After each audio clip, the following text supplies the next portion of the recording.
Actor Michael Shannon brought a menacing gravitas to the Kryptonian General Zod in 2013's Man of Steel, cementing himself as one of the more memorable villains in the DC Extended Universe. Now, years later, Shannon, Henry Cavill, Ben Affleck, and most of the other DCEU stars are being replaced with new iterations. This is the result of James Gunn and Peter Safran taking the reins at DC Studios and establishing a new DC universe, which kicks off next year with Gunn's Superman.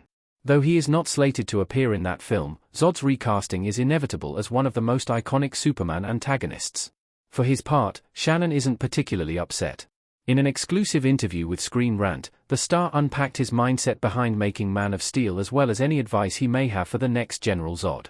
Of his approach to playing the villain, Shannon explained, "When I was doing Man of Steel, I didn't really look at it as a big blockbuster, I just looked at the story and the situation."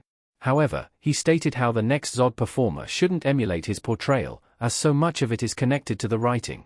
Shannon elaborated. He further stated that he didn't think of Zod as some supervillain or something, but rather he just thought of Zod as an individual who's trying to do their job and trying to protect his people.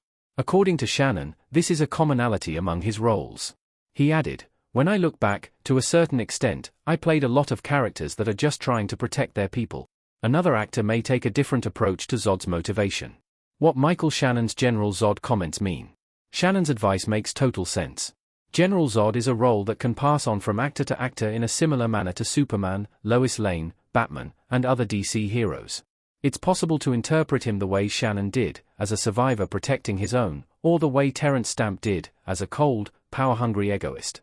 Moreover, he is correct in saying that the story should define how the actor portrays the character. A good comparison would be Shannon's take on Zod versus that of Callum Blue on Smallville. Both actors have a ruthless nature, but their motives are different. Shannon's Zod is focused on taking over Earth to preserve Kryptonians. Blue's Zod is also ruthless, but he's not necessarily in this for the betterment of Kryptonians. Rather, he uses that as an excuse to subjugate those around him and gain power.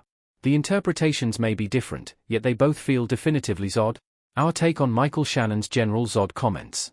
Regardless of how Safran and Gunn choose to utilize Zod, he will be a force to be reckoned with once he does show up. The Kryptonian General is iconic for a reason, and his inclusion will hopefully come soon in the new continuity. Shannon's words to the DCU Zod ring true. No matter what situation you're in, as an artist, just make it your own.